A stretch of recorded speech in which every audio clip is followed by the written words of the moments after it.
女星王思佳在演艺圈闯荡多年，除了外形靓丽、身材姣好之外，敢言的大炮性格也让她时常登上媒体焦点。日前，她参加谈话性节目录影时，提到现今的反性骚 Me Too 时，她自曝也曾遇到演艺圈的潜规则。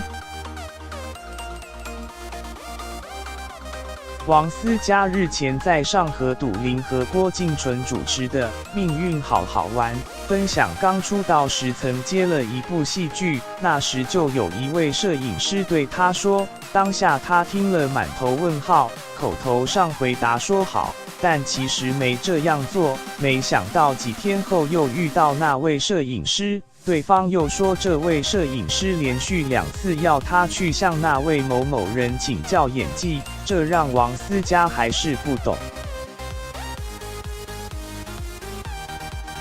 摄影师所说的某某人，并非导演、监制或制作人，而是某位高层。之后，该位高层因为没看到王思佳，就直接出现在现场盯场，还指着他骂。从那天之后，王思佳无论做什么事情都会挨骂。更惨的是，当时剧组某天邀约唱歌，但她因为长时间没睡，最后缺席该场聚会。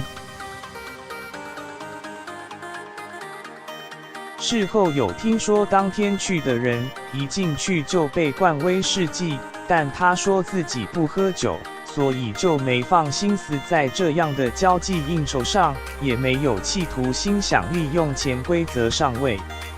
察觉对方有意图时，应冷静设法离开现场，并立即求救。若遭限制行动，勿过度刺激对方，千万不要抵死反抗。相信直觉，拒绝不舒服或不喜欢的肢体接触。睡觉或盥洗时，门窗要上锁，避免与有酒醉、吸毒、有暴力倾向或性犯罪前科的人独处。当对方出现你认为不妥的言行时，应立刻离开或制止。